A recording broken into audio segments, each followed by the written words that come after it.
Hello tout le monde, j'espère que vous allez bien. On se retrouve aujourd'hui pour une vidéo Total Look ou presque avec la marque Bourjois. Donc c'est vrai que c'est le genre de vidéo que je fais de temps en temps sur ma chaîne et que vous appréciez plutôt bien. C'est de vous réaliser un make-up, un look avec une seule marque.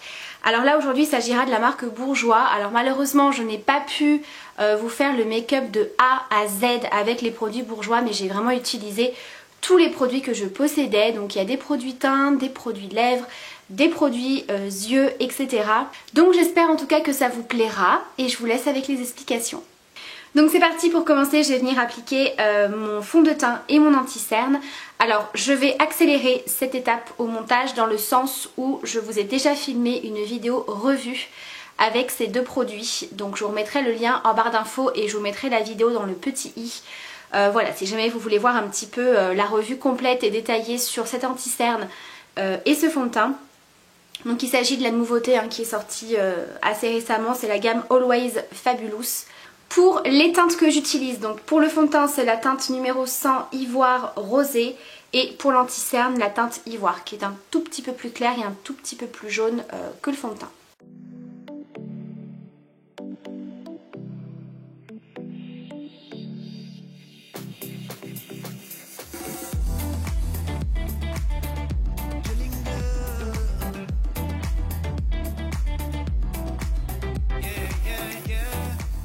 Donc voilà pour l'application du fond de teint. Donc comme je vous avais expliqué dans la vidéo, il a un rendu assez lumineux et assez glowy. Donc ça c'est soit on aime soit on n'aime pas. Après tout dépend de la poudre que vous allez utiliser. Vous pouvez très bien prendre une poudre matifiante assez légère si vous voulez un résultat plutôt mat. Mais du coup on a vraiment un effet qui est naturel. Voilà, il fait pas du tout effet plâtre.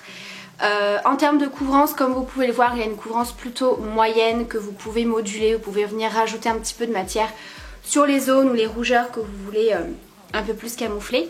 Donc là je vais appliquer l'anti-cerne qui a une couvrance plutôt moyenne également, mais il est surtout très lumineux, donc ça c'est top quand vous êtes un petit peu fatigué.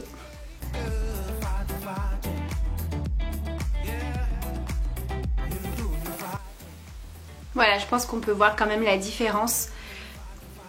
Voilà, moi qui suis un petit peu fatiguée en ce moment, j'ai quand même des petites cernes un petit peu marquées.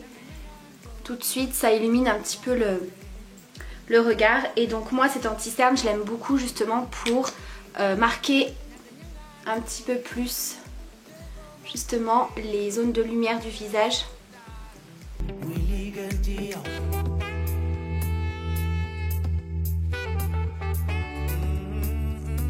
Voilà, je pense que là on peut quand même bien voir la différence.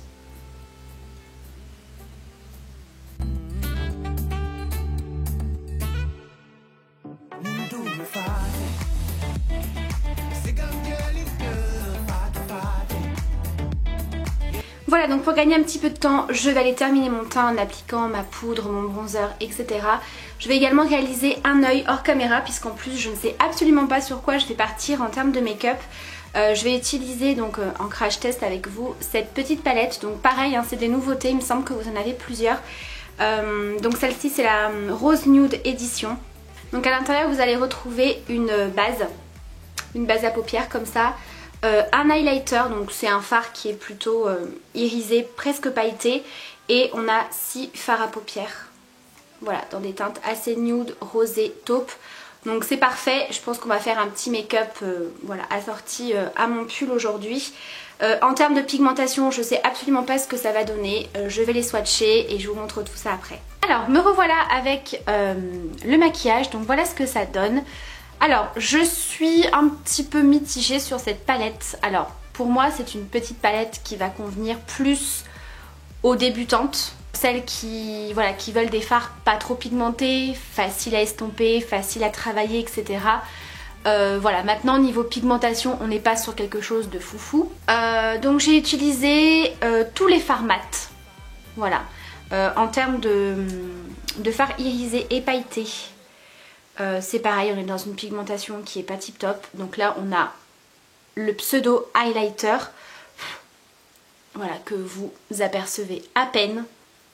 Voilà, quand on le voit dans la palette, ça n'a rien à voir. Et les deux autres fards pailletés, Pourtant je pensais qu'ils allaient être un petit peu plus pigmentés puisqu'on est dans une texture un peu plus crémeuse.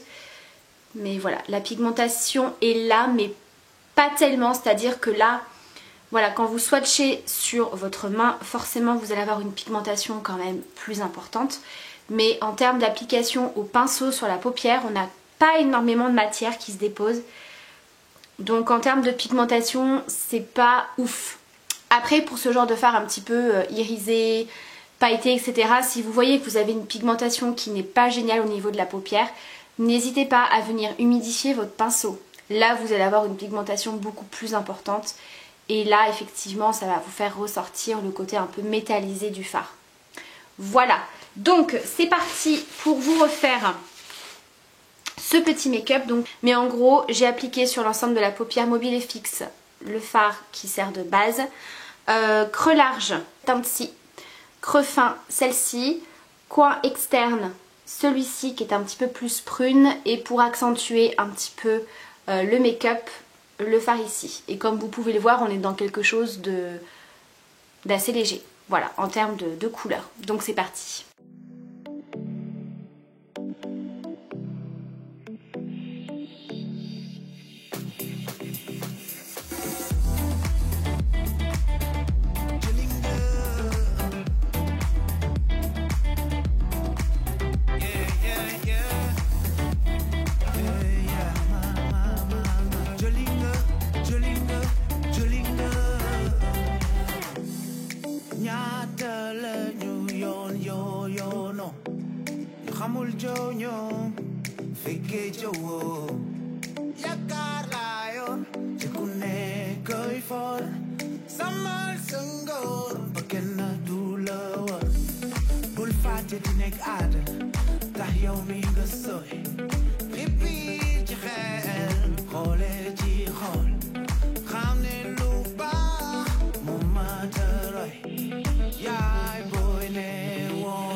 Voilà, donc je suis allée appliquer un thread liner hors caméra qui n'est pas un liner de chez Bourjois.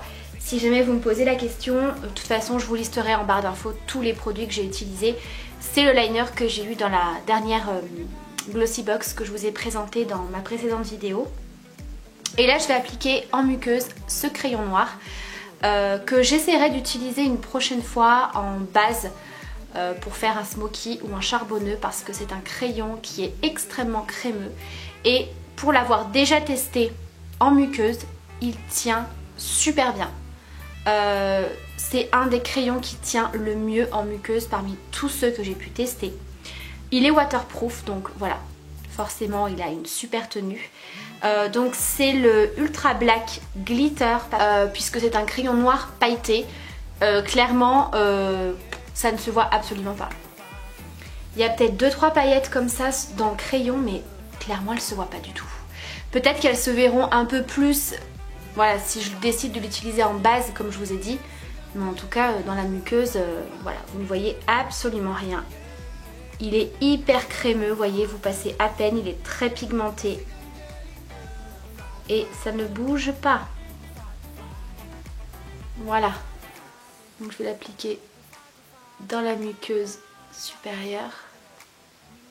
Et je vais venir appliquer 2 bonnes couches de mascara. Donc je vais utiliser le Big Lashes de Bourjois que je commence à apprécier puisque je vous en avais parlé il y a un petit moment maintenant. C'est un mascara que j'avais pas tellement apprécié. Je trouvais qu'il apportait pas spécialement de volume.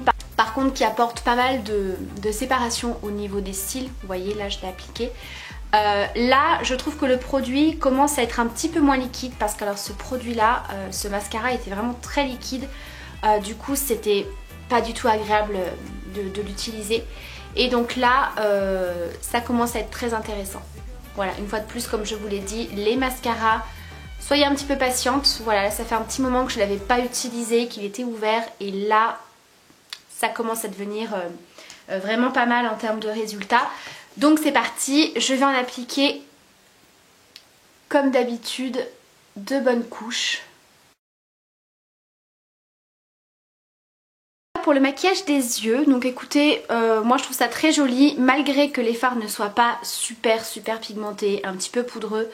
Voilà, ça permet quand même de faire un petit make-up assez sympa. On va passer aux lèvres puisqu'au niveau du teint, j'ai déjà terminé tout à l'heure. Donc j'ai utilisé le blush un petit peu corail que je vous ai présenté dans ma petite palette lors de ma dernière vidéo que j'ai eu dans la Glossy Box. J'ai pas mis d'highlighter volontairement parce que voilà, le fond de teint et l'anti-cerne bourgeois sont très lumineux, ont un effet un petit peu glowy et voilà, je pense que ça suffit largement pour aujourd'hui. Donc ensuite au niveau des lèvres, j'ai reçu ce rouge à lèvres qui est le rouge édition Velvet en teinte numéro 9 Fini Mat. Donc j'ai peur que ça fasse un petit peu trop rose. Bon, c'est pas grave, on va quand même faire ce petit look. Moi là personnellement j'aurais mis juste un petit gloss ou un crayon à lèvres un petit peu nude. Mais voilà, j'avais quand même envie de tester ce produit avec vous puisque c'est le but de la vidéo, de tester les produits bourgeois. Donc c'est parti.